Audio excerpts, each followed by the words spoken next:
I didn't choose Ayurveda, it was an accident.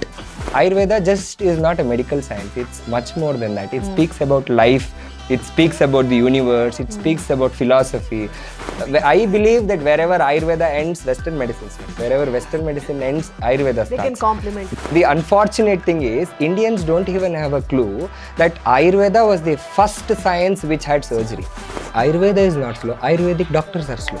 So my intention is, we have started a small step. I would end one day when there is a revolution in integrated medicine. Every hospital on the road shouldn't be just a hospital. Welcome to yet another episode of Talk of Town podcast, where we are in conversation with very successful entrepreneurs who are on their path to fame. So let's make them the talk of town. Today's episode is sponsored by DAA Capital, a boutique wealth management company who provide unbiased financial advice. They assist you in investing across various instruments like equity, mutual fund, bonds, and much more. For more information, check out the description. Our guest for today is Dr. Chethan Upadhyaya. He's done his BAMS and gone on to do his Masters in Surgery in Ayurveda called Shalya Shastra. He's the founder of an establishment called Pranaviya, which has about 6 centers across the city. He practices integrated medicine, that is a cross-pollination of different medical sciences. So let's hear from this young, dynamic entrepreneur about his journey in the medical field and as an entrepreneur.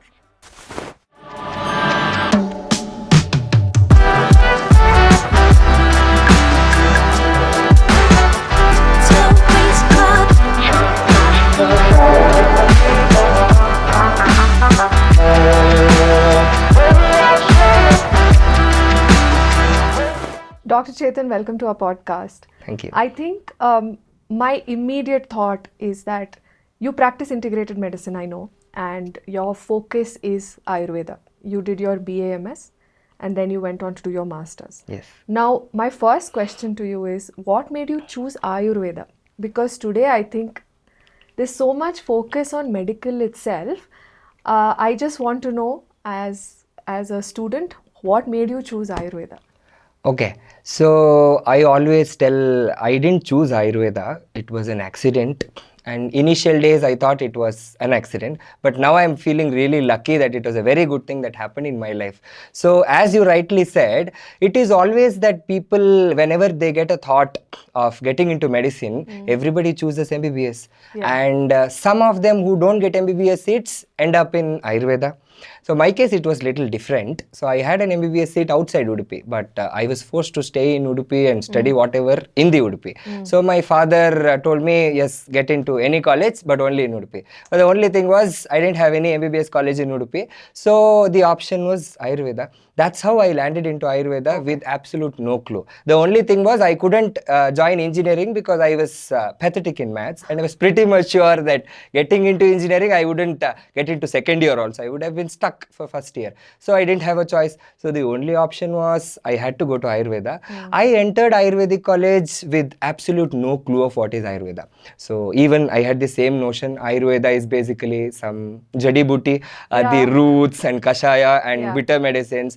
But as I entered the college, the first 6 months were really horrible because see, the subjects what we have are Padartha Vijnana, Ashtanga Hridaya. Imagine a student who has been studying physics, chemistry, biology for 12 years. Massive shift. End up into a subject which you can't even pronounce, forget studying the subject. Right. So first 6 months, half of the students run away from the college. So even I had a thought, probably this is not going to happen. But 6 months down the lane, that's when I understood the essence of Ayurveda. It really fascinated me, the concepts, the basic concepts of life. Ayurveda just is not a medical science, it's much more than that. It speaks about life, it speaks about the universe, it speaks about philosophy. So slowly I started getting interest, and by second year, yes, I fell in love with Ayurveda. That was my first love of life.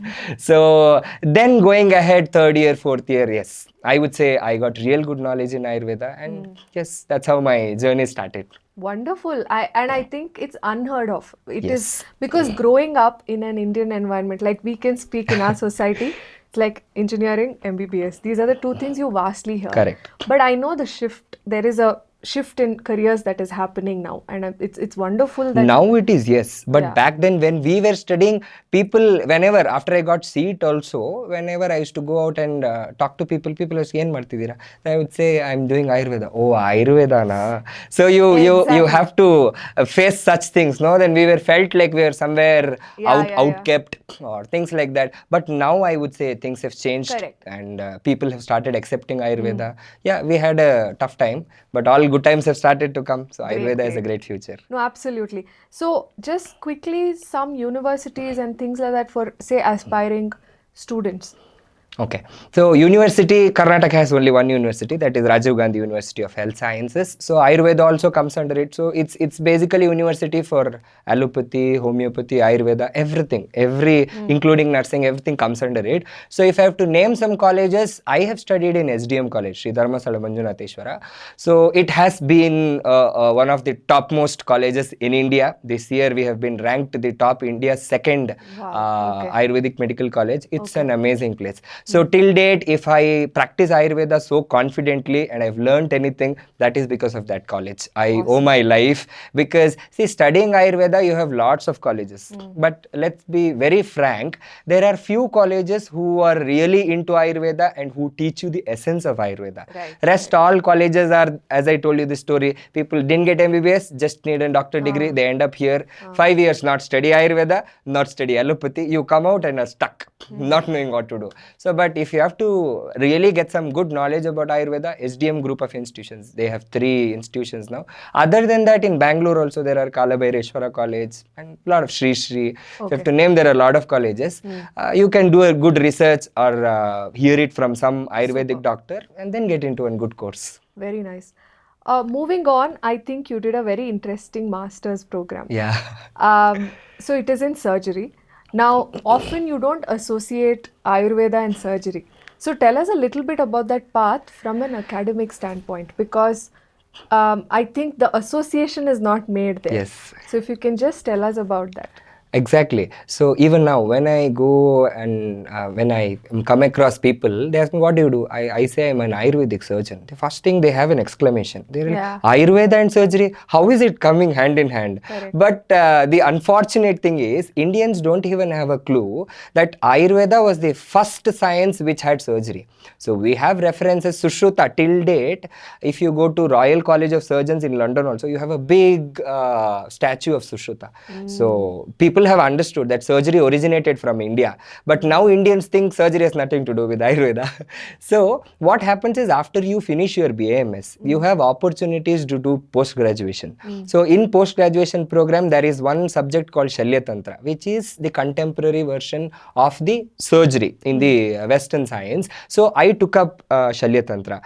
So what was happening is, until 2020, people, the Ayurvedic students were allowed to study Shalya Tantra, the surgery, for 3 years.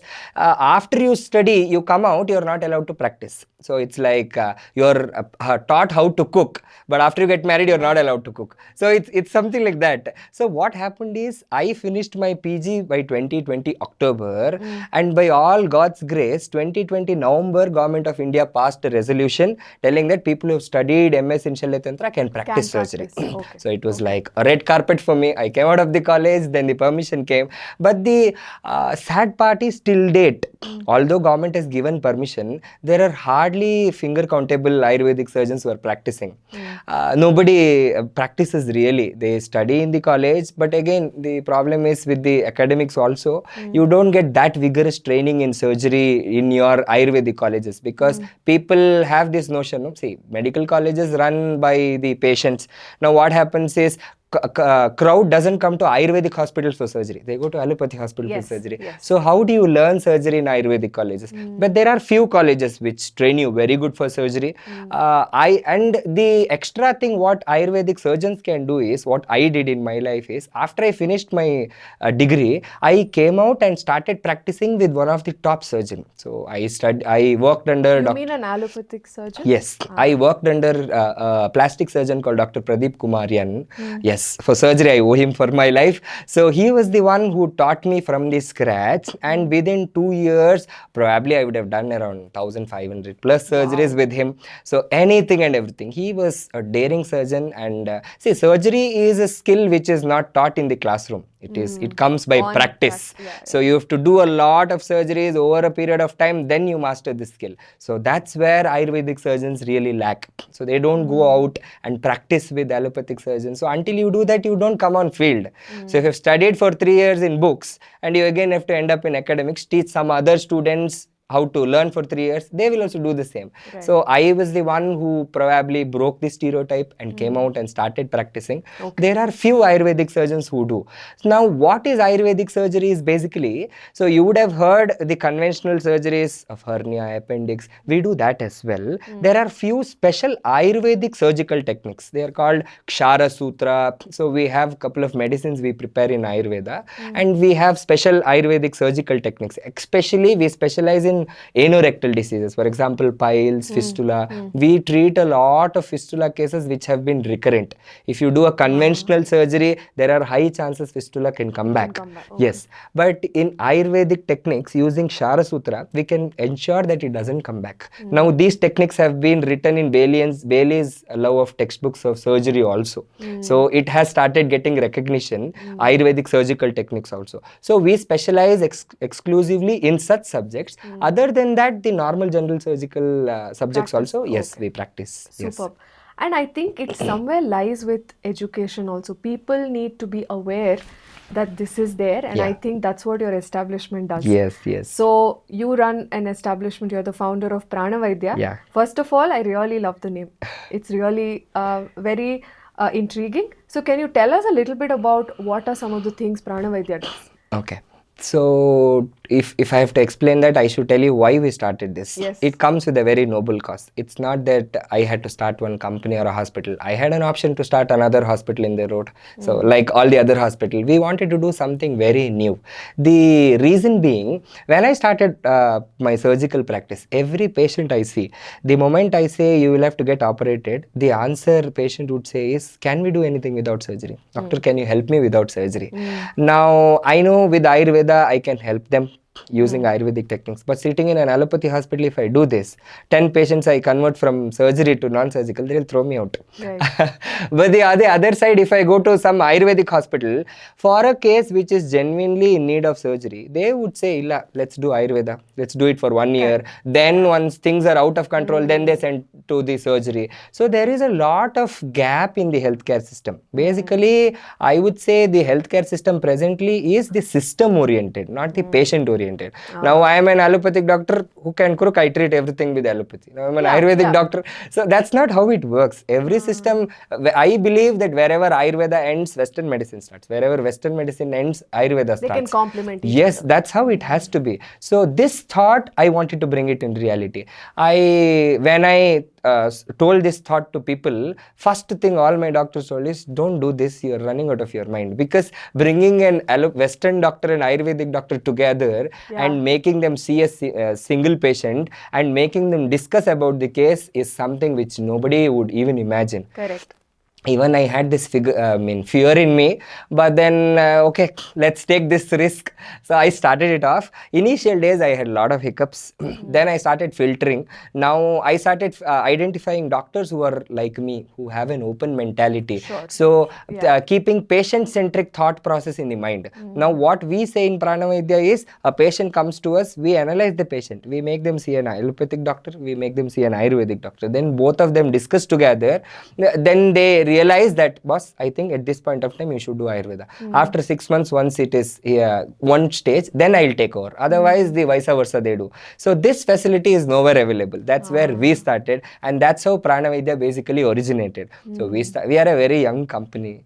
Like we started 1.5 years ago, and we started from one table and 2 chairs in some random hospital. Now I am proud that we have 6 centers all around Bengaluru. Amazing. And doing a good job. Because so wonderful to hear, because we need more and more such alternative medicine to come into the society. Having said that, I have a few friends who are doctors in different areas of expertise. I know for a fact that when, like you said, allopathy means allopathy, Ayurveda means Ayurveda, and that overlap can be a little bit, I think it touches their ego also Yeah. somewhere. Like if you go tell an allopathy doctor, you're having a conversation and say, actually, I'm consulting an Ayurveda, they don't like it. So, have you come across challenges with that regard where that, that clash has caused Yes. issues for you? Yes, really. See, medical fraternity is one of the most egoistic fraternity. This is what medical colleges teach you basically. So this is how the college education system goes. You enter Yeah. the first year, the ragging and the seniority level starts from there.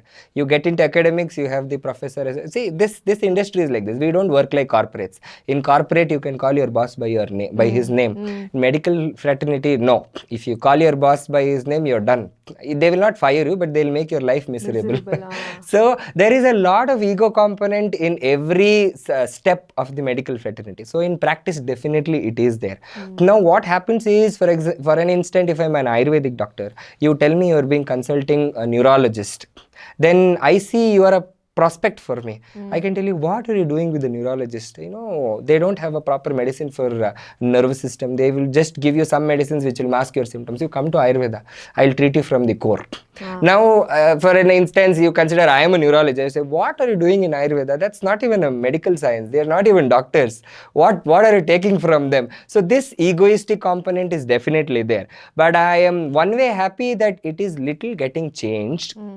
There is little more acceptability in our fraternity. It is probably, I would say, 20% of the fraternity is inclining towards collaborations and complementing each other. Yes, but still the 80% is still the rigid part. But I think over a period of time it would change. Now for me, initial days, it was a challenge of identifying this 20% of the crowd. Right. You can't assess how who is going to turn up. So we started doing this. We started approaching doctors. We started telling them this idea. Whoever at the first instance says, "Yen idella," is like, "Thanks, sir.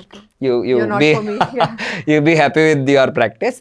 Then we started recognizing there are doctors who are like really wanting to do something. They liked our concept. They were okay to get collaborated with us. So we started identifying such people, and now we are a good tribe with a similar mentality, trying to do something good to our patients. Lovely, because I think it's finally that mindset, and Yes. like you said, more than practice oriented, it's that patient oriented. Yes. It's that person has to get all right. I think that's the mindset. Yeah, really. And that sort of shifts the way the society functions overall. I think that's brilliant. So my intention is, we have started a small step. I would end one day when there is a revolution in integrated medicine. Every hospital on the road shouldn't be just a hospital. A patient enters in, he should have an Ayurvedic doctor, everybody under one roof. That's what this healthcare system has to be. For that, you can see the example of China. There you get into MBBS, you're not just taught Western medicine, you have to study Chinese medicine. So a doctor who comes out, there is no question of I am a Chinese medicine doctor, I am a Western medicine doctor. You are a doctor, you are a doctor. Interesting. That's so cool. he knows both the science. Yes. Now what happens is, if you are interviewing an allopathic doctor, of course he wouldn't have studied Ayurveda, so he doesn't know. Now his thought process is like, whatever I see is existing, whatever I don't see, I don't know, doesn't exist in the world. Now he speaks something about Ayurveda. How does it make sense? Correct. So that's why if India adopts a model like Chinese model, where a doctor is educated about all the system of medicine, this problem is of course sorted. So we from the private sector have started this. Someday probably everybody should start doing this and bring a revolution. That's what is my long-term vision. Superb. But also here we are, at least it's my personal question. Now there is a lot of patient decision involved here also. Patient's family. And with the advent of social media, today social media is like cluttered with information. Now people, biggest problem is self-medication, and they are sort of watching a reel and saying, okay, I think this is what I am, this is where I fit in. And then there is also a lot of Ayurvedic doctors creating content, lot of allopathic doctors creating content. And just as a consumer myself, I look at something, I'm like, okay, convinced. From tomorrow, I'm having this. But then an allopathy doctor says something else. Now, I'm also sold for that. Now, how does one make up their mind, or what is the best approach from a consumption standpoint? This question is quite tricky. See, because the whole point is we have the tendency of accepting whatever people say. Okay. Yeah. And when it comes to medicine and medical tips, no, this has been fed in Indian minds. The neighbors, whatever they say, comes as first.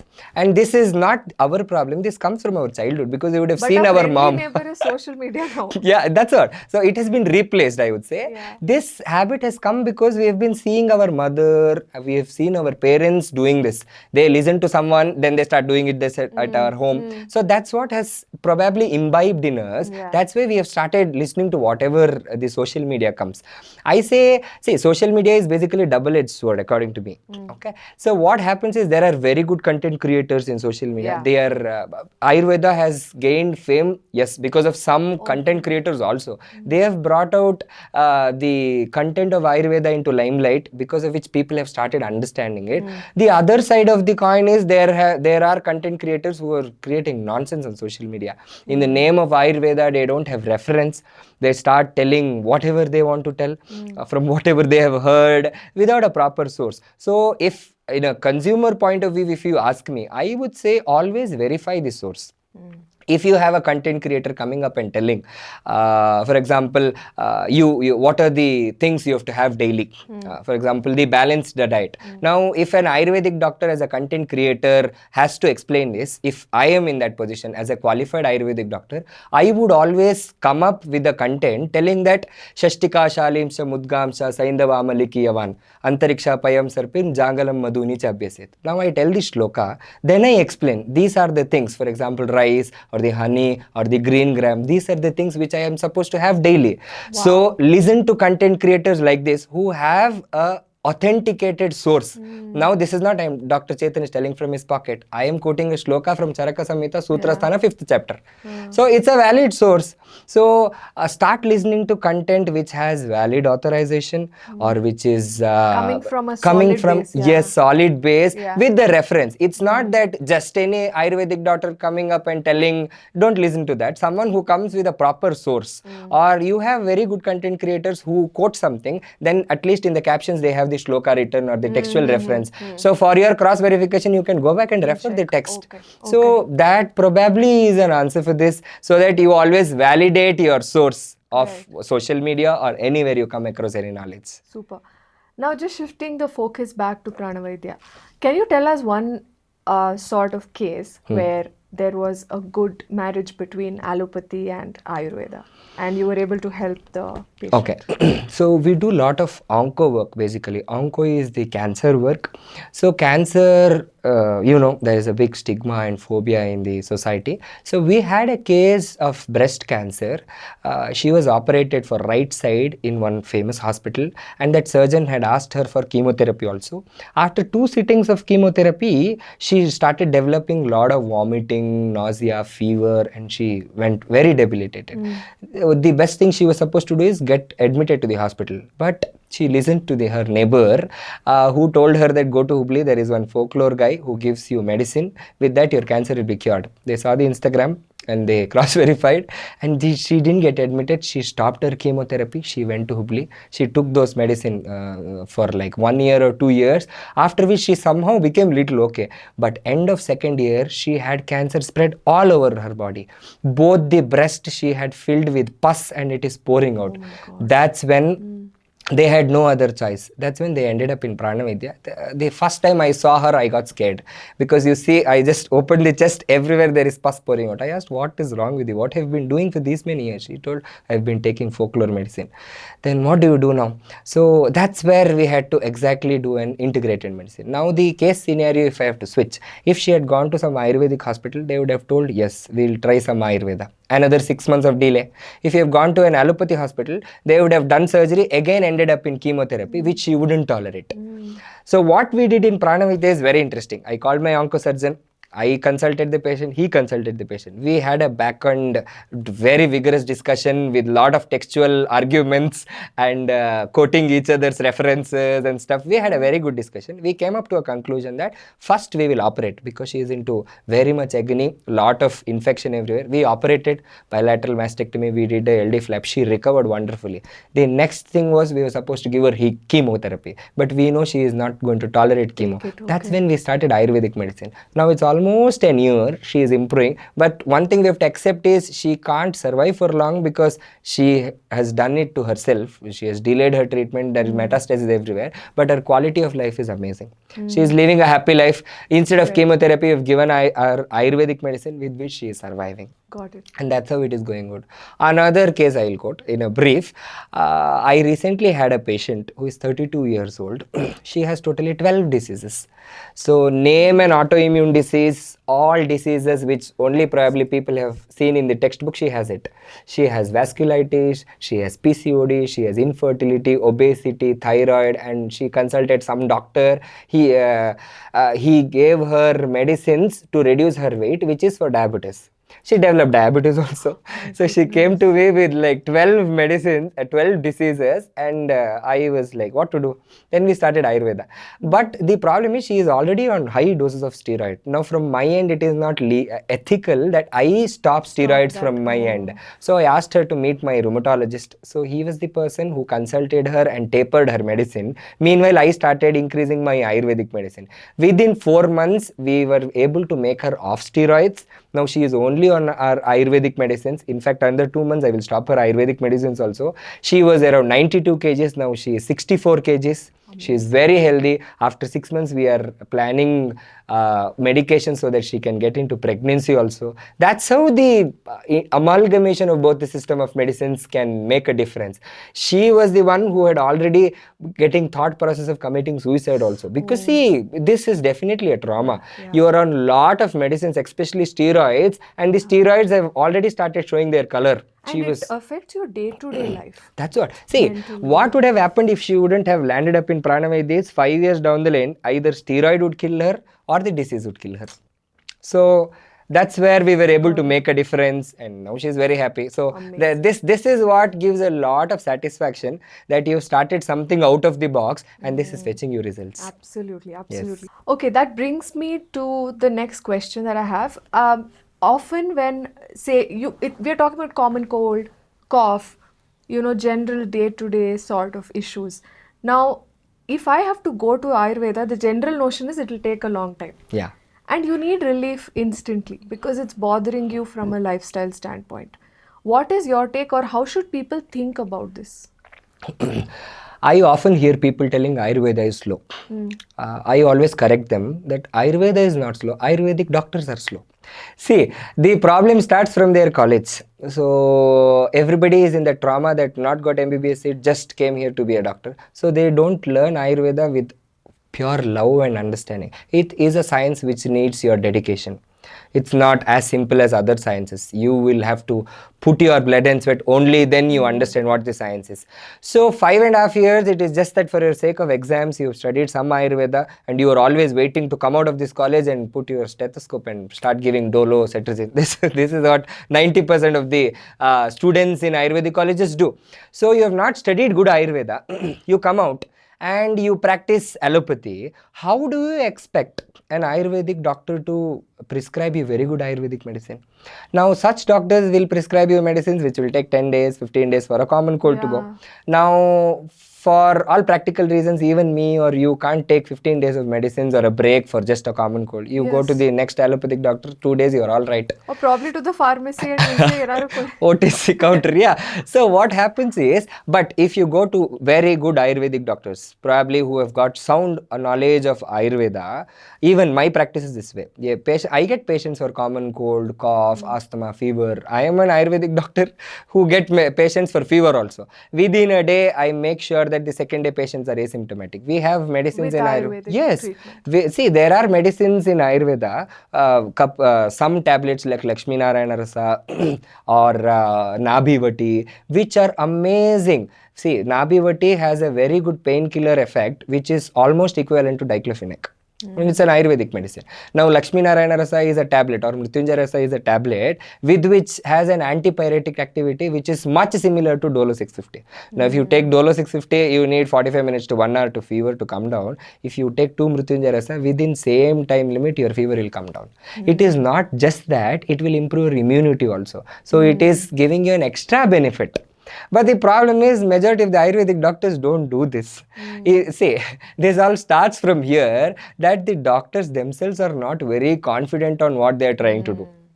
See, everything starts from self-confidence. Now, I am a propagator of Ayurveda. I live my life according to Ayurveda. So, my lifestyle is according to Ayurveda. So, that's how I'm so confident. And wherever I speak about Ayurveda, yes, this is it. If you ask me for proof and references, yes, I can give you proofs. And in real life, this is working out for me. I can give you live instances.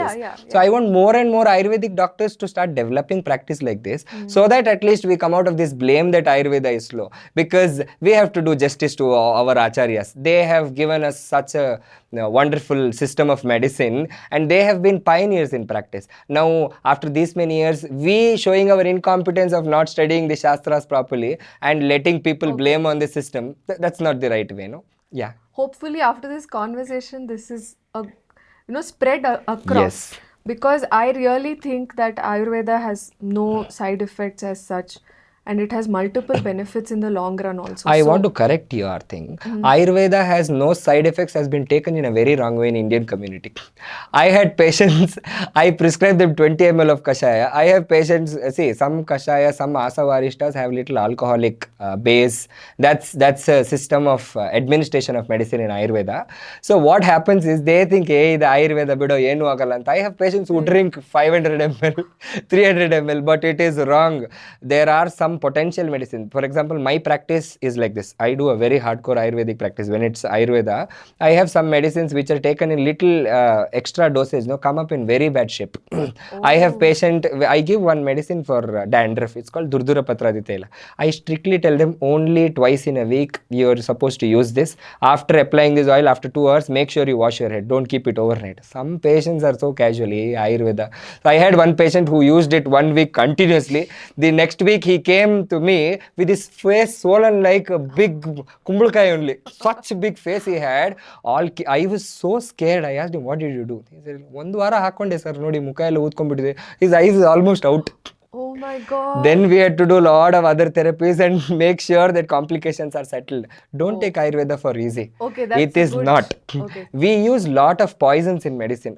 Majority of my practice in Rasa Shastra medicines, we have mercury as the base. We have sulfur as the base. It's not the normal mercury. You know, Pretty mercury powerful, is potent, yeah. mercury is a very good poison. But we have lot of techniques in Ayurveda, which is told in Shastras, with which we change the poison into a medicine. With which we practice. But definitely you take it in overdose, you are bound to get side effects. So Ayurveda has no side effects, I don't agree.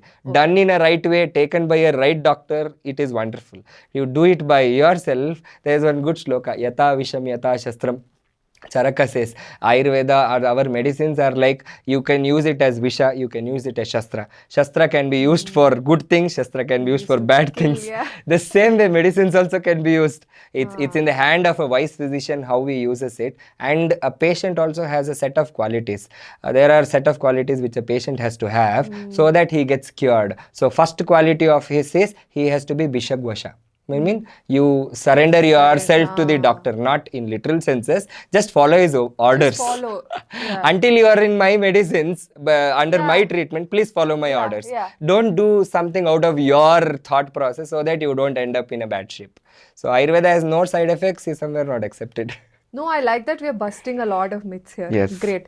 So now, I think whenever we think of a doctor, it is more reactive, right? We feel something, we are unwell, and that's when we go. But I think we need to shift our focus to being more preemptive about it and be more sort of not be reactive, but we have to lead a lifestyle where we can avoid it. Yes. By and large, we know we have to exercise, drink water, maintain an active lifestyle. All that is a standard thing. But from an Ayurvedic standpoint, are there things you prescribe for people's quality of life to improve? like consuming certain things or dietary, whatever. Like, what are some of the things you would say from an Ayurvedic standpoint? See, Ayurveda is basically, the word Ayurveda says Ayusho Vedaha. So, a science which teaches life is Ayurveda. It's not a medical science basically. So, 75% of Ayurveda says about how to make sure you don't get disease. The rest 25 is after you get disease, what is supposed to be done. So, the uddesha of Ayurveda is swastasya swasthya rakshanam aturasya vikara prashamanam cha. So, first part of the shloka says swastasya swasthya rakshanam. Your prime job is to make sure that people who are healthy maintain their health. Yeah. The second half of the shloka says if you get patients, you treat them. So I meant to say Ayurveda is more focusing on maintaining your health, maintaining your lifestyle. So if you open Charaka Samhita, the first initial chapters are Dinacharya, Rutucharya. He says, how do you take care of your routine? It is written very clearly, Brahmi Muhurte Uttishte Swastyo Rakshartam Ayusham. The chapter starts like this. What time do you wake up in the morning? You wake up in the Brahmi Muhurta. So after you wake up, what do? You have to brush your teeth. After that, before that, you have to clear your bowels. After that, you brush your teeth. After that, you're supposed to do Nasya. After that, you're supposed to do Vyayama. Then take bath. Every single thing. What time do you wear your slippers? How do you walk when you are walking in the streets? When do you carry sticks? Which road you are not supposed to walk? There are things like where there are 4 roads, always be careful when you are walking. It makes very good sense. So that's what Ayurveda speaks about, how to spend your day. The next chapter is about Rutucharya. We believe there is something called Loka Purusha Samyavada. See, there are interesting topics in Ayurveda. One out of this is this one. So what Ayurveda believes is whatever happens outside your body, the same thing happens inside your body.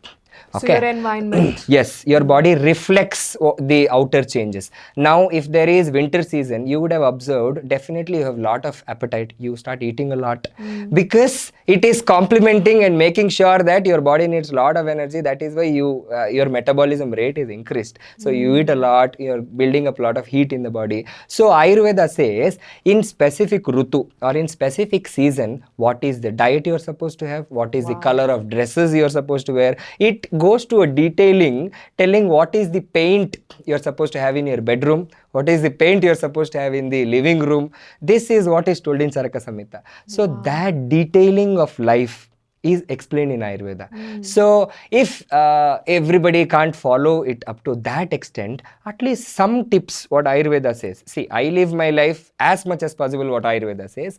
So you have to accept couple of facts at least. For example, waking up early in the morning. This is something majority of us have to do. What is your prescribed? See, Brahmi Muhurta is around 45 minutes to 1 hour before Suryodaya. Probably around 5:15 at least. 5 to 5:15 you will have to wake up. So that's a very good time. Now, after so many years of research, after 5,000 years, now in English, Western medicine is telling that you have circadian rhythm, morning, you have your hormones at this stage. Ayurveda has told this 5,000 years ago. In daytime, first half is about Kapha, second half is about Pitta, and third half is about Vata. So this is the translation of circadian rhythm in Sanskrit. So there are a lot of things people have to accept from Ayurveda. Now if you ask me, tell us some tips. What we can follow is waking up early in the morning. Second thing is, see, now this point is very interesting. People had a very bad thought about ghee. So like 4 years ago, it was everybody telling that, hey, tuppa tinbeda dappa agtiya. We Brahmins, our life can't go without ghee. But I know my relatives not telling no to ghee. They're like, hey, illa cholesterol barutte. Because there was a research done by Western medicine telling ghee causes cholesterol. Now after 4 years, they come with another contrary statement telling that no, the old research was wrong. Now you can have ghee. Good fat.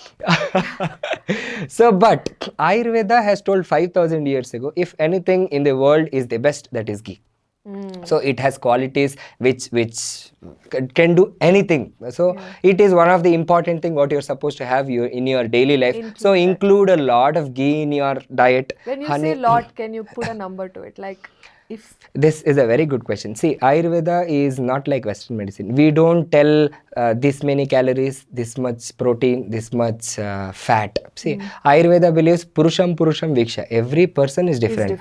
So now how do you decide the quantity of food? He says, Yavad Ashanam Ashitam Anupahritya Prakritim Kalam Jaram Gachati Tavadasya Matram Bhavati. For example, if I am having some amount of food for one day and within stipulated time it gets digested and I excrete the waste, this is the specific amount of food that I am supposed to have. So everybody in life have to get this experiment done and identify what is the right quantity of food for you. For example, for me 4 chapatis and for you 2 chapatis, that means you are wrong or I am right.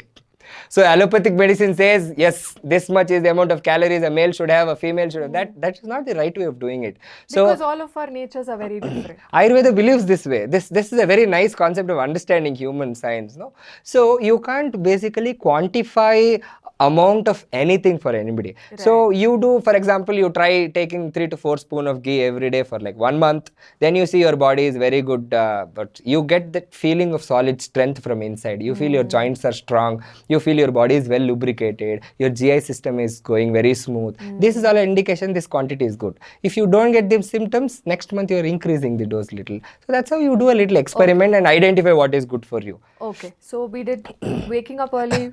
Yes, including ghee. And instead of using the table salt, I always suggest to use the rock salt.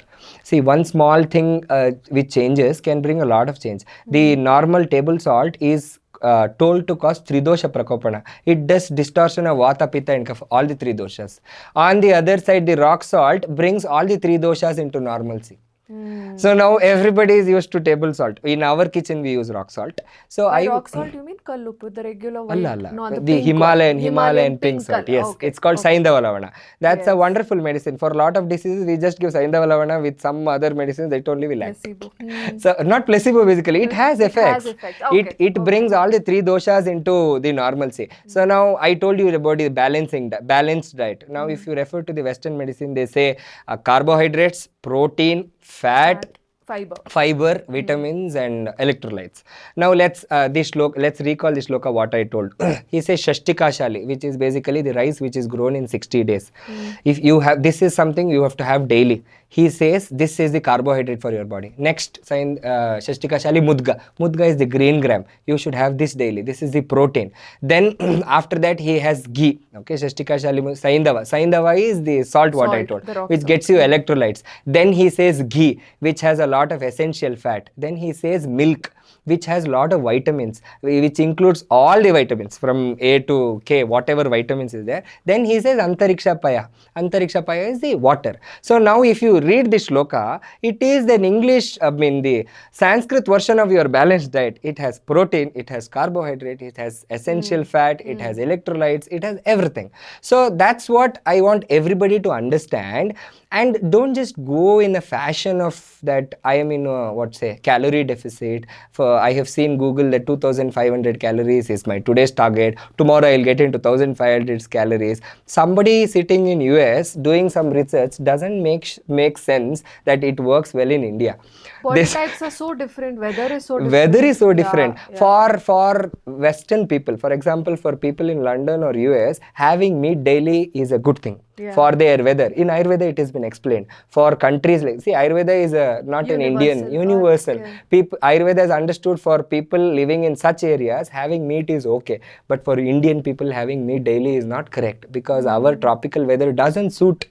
We are not allowed to do that. So just going in a fashion, telling that Western medicine has told this calories, doing that is wrong. So just come to the roots, see what Ayurveda has to tell and follow basic things. That will work. For me to tell more about giving tips is a very tough job because it's very subjective also. A lot of things. So I would suggest meet your nearest Ayurvedic doctor, a person who has got very good sound knowledge about this, not just a random Ayurvedic doctor. You get a lot of them in a Pranaviya. So say go to Pranaviya. Yes. So come there. We are not just specialized in treating diseases. We have wellness programs as well. We have this preventive. yes, yearly wellness program. What we do, we are launching a subscription plan basically. So you get into that subscription plan every month, starting from 1st to 5th. You will have a video consultation with an allotted doctor who will tell you that, for example, this is the month of January. Month of January, the weather is going to be like this. So your vegetables you're supposed to have is this one. If you're planning a trip, these are the probable places you can go, and try to include this color in your dress majority in your month. This is how you can do some basic tips in your diet or your lifestyle with which you can prevent the diseases which comes in this month. So we give you a list of what to do in this month so that your January is taken care of. Next February ke liye, again the doctor gets consultation. And in a year, every month this happens. And once in a year, when there is Utkrishta Dosha Prakopa, we do a detox program of 10 days, which is Virechana. That also comes in the package. So it's that you get enrolled into this program, your health is under our control. We make sure that you don't go to a doctor for a disease. You can come to us just to make sure that you are healthy and you're happy. Yeah, very preventive in the approach. Yes, that is yes. the way to lead life, I think. Correct. Beautiful. Just quickly, can you touch upon the milk aspect? There is always this split that people have. There is this one school of thought that says that we are the only mammal group that continues to drink milk later, and then there is another which says it is very potent in terms of nutrition value, so you need to have milk. So there are the don't have milk and the have milk. So what is your recommendation? I am a big time propagator of Ayurveda. Ayurveda says Gavya Kshira is Amrita. So if there is anything which is similar to Amrita in the world, that is the Gokshira. Not even your breast milk of the mother, the milk of cow is given much more value. Because now when you see from the Western point of view, it is something which has all the vitamins. Name a vitamin, it has it. It is a blend of calcium, it's a blend of essential amino acids, fats and everything, and it's a very readily available thing. Now when you have a readily available source which gets you everything as a package, I don't believe you should search for something which is out of the box and just get into it. So Ayurveda always says there is something called Ajastrika Rasayana. There are 3 things which are supposed to have every day. One is milk, one is ghee, one is honey. These 3 things every day a person, Ajastrika is from the Janma till the death, a person has to lead a happy life. That means he has to take these 3 things. So out milk, of ghee and honey. Honey, yes. So this is told by Shushruta.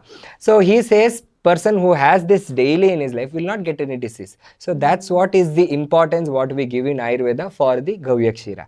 So yes, these days it has been a lot of trending thing of being vegan and not. And it's not that everybody is suitable for milk also. There are a lot of people who have lactose intolerance. They don't have milk. Ayurveda has understood this also. Charaka says in terms of Koshta Pariksha, when you have to assess, when I get a patient, now I have to assess his appetite and GI tract, we do a test giving him milk. Now if a patient gets loose motion just with milk only, that indicates his sensitive GI tract. Yes. Next, if he doesn't get with that, we give him Ikshuras or the sugarcane juice. Then we give him medicine. So we had this thought process in Ayurveda that for some people milk is not okay. It's not that everybody can do. For them we have ghee or we have other honey and other stuff. No. So but on an average, majority of us are okay and compatible with milk. So I would definitely want everybody to have it. Super. Now let's just shift the focus a little bit from a business standpoint. Okay. Now there are students who are graduating, 2 there are practitioners already. So for all of them, what is your take on your career in Ayurvedic medicine? Do you recommend that they work at a hospital and then start a setup, or is it okay to directly start a setup from just an entrepreneurial perspective? What do you recommend? Okay, so see, for me to switch from a surgeon or a practicing doctor to an entrepreneur, it took 1.5 years. It's not an easy job because see, none of your schooling or college life has given me a single pinch of what is business. Yeah. Neither my family. I come from a Brahmin family, very orthodox. So how would you expect me to get into business? Yeah. So it's not easy for any medical graduate to come out and start a business of his own. I would suggest for people who are still in college, please study Ayurveda because the only thing that can save you in your life is this one. Because you have come to this profession, now you half cook this rice, your life is always half cooked. So for people who are in the college, this is a very good time.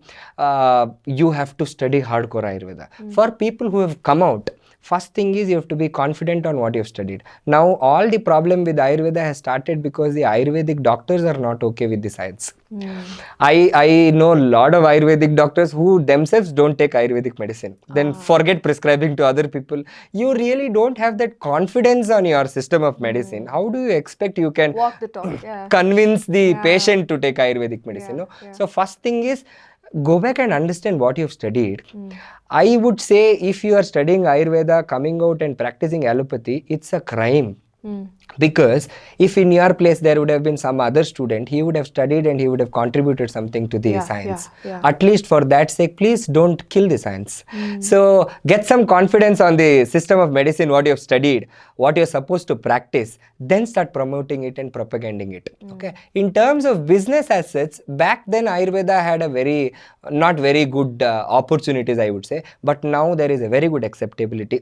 People have started understanding that this is what the medical world ends at.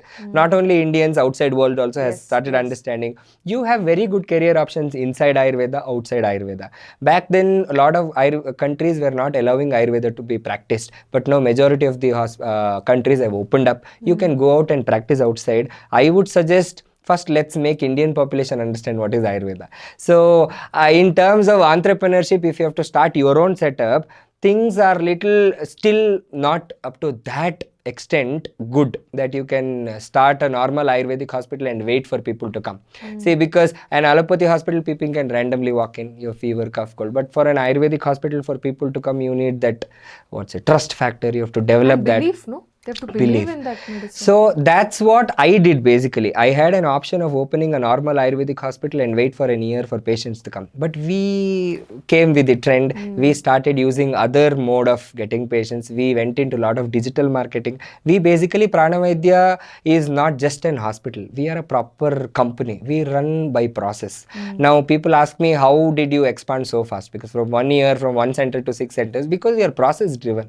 Now 10 days Dr. Chethan is not in any of the centers also. Centers will run smooth because we have a very clear SOP. I have written a book. I always tell any new employee, this is the constitution. So anywhere. Now why it is important is, now we are 6 centers. Now next year we are planning to spread to other states, probably after 2-3 years other countries. Now every center, I can't go and ask them to prepare this way. Now process is very important. For all Ayurvedic doctors, we have to come out of that conservative mentality and we have to start accepting the world.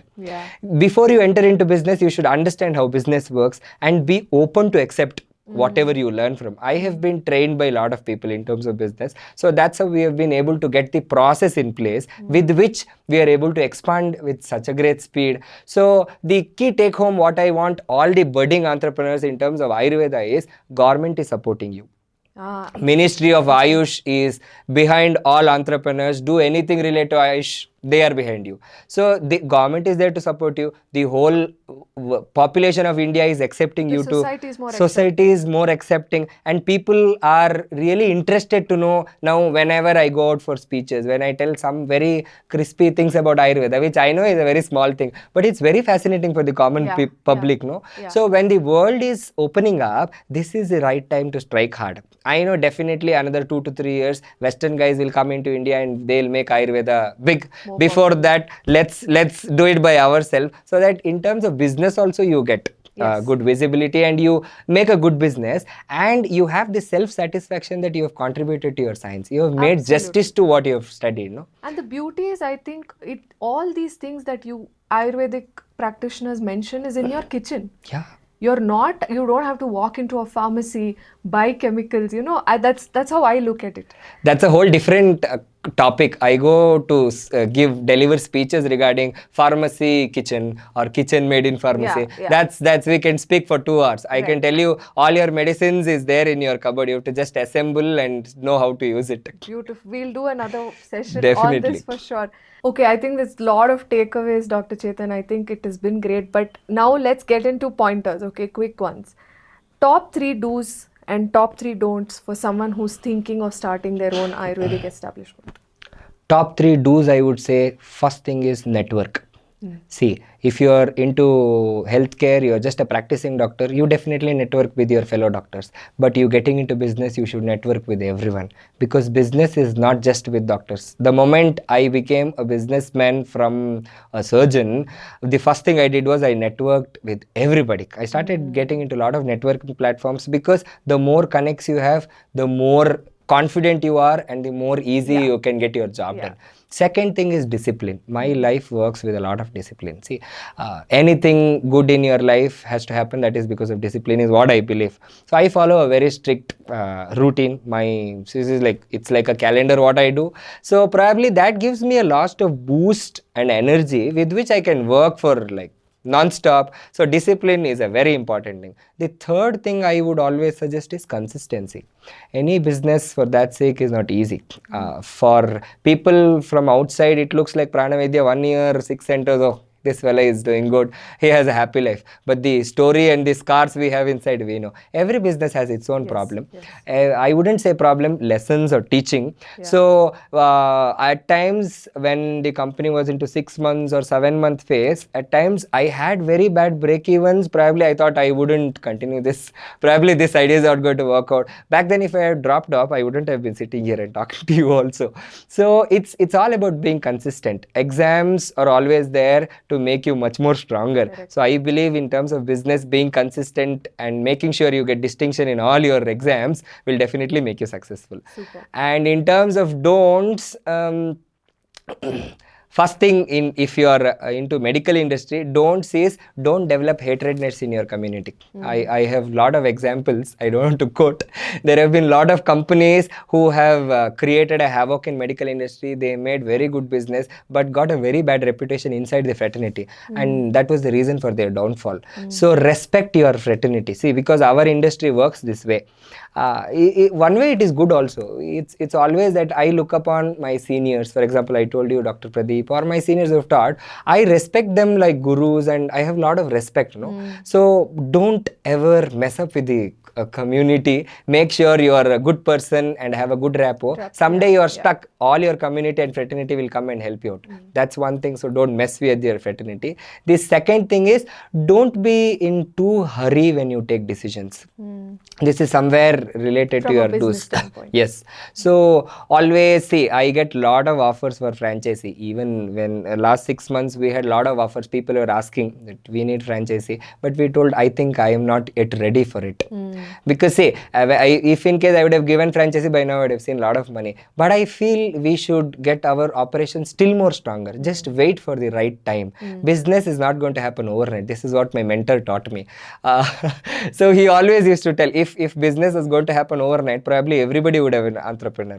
Now it's only very few people, because people who are able to take that stress and people who are able to make it, only they reach to that state. So don't be in a hurry when you take decision. The third don'ts, what I say is, make sure you don't do anything not right to your employees. See, our company works this way. We, as a corporate point of view, other than hospital, our work environment is amazing. All my employees are really happy. This is not being a boss, I can tell you. You can just go to our Instagram handles and see how our employees work.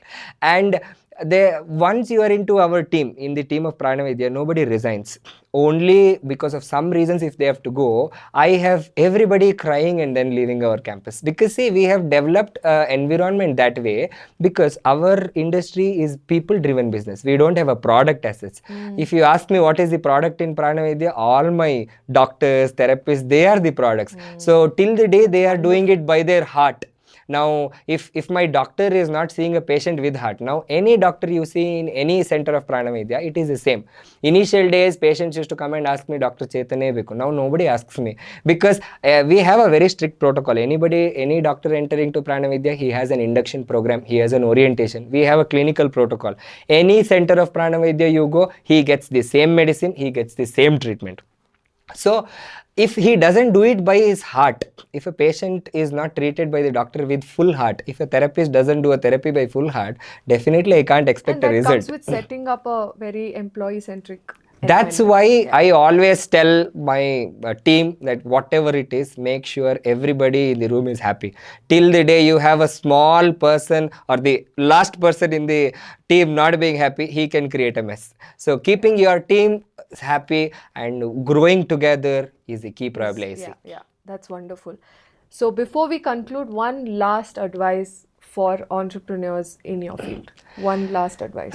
Yes, in my field, I will get very precise. I want lot of Ayurvedic doctors to come up and proudly tell that you are an Ayurvedic doctor. First thing. Now, let's come out of this stigma. Back then, people were little phobic telling Nanu Ayurveda na. People were like, oh, Ayurveda. But now the time has changed. Now it's right time. Come up and tell that you are a proud Ayurvedic doctor, and always keep this thought in your mind that you have studied this science. Very few people are lucky to have understood this science, so you are a part of it, so make sure you contribute this. Now see, Western medicine if I have done this degree, if I would have done MBBS back then, I would have been a normal doctor. Like you would have seen a lot of doctors in the street, I would have been one more. I wouldn't have contributed anything. Right. But Ayurveda is so much unexplored that if you really wish to, you can contribute a lot. So start finding out where you can contribute and be a contributor to the science, so that the whole science recognizes you as well as you also get a recognition. No? So this is my ultimate take. Beautiful.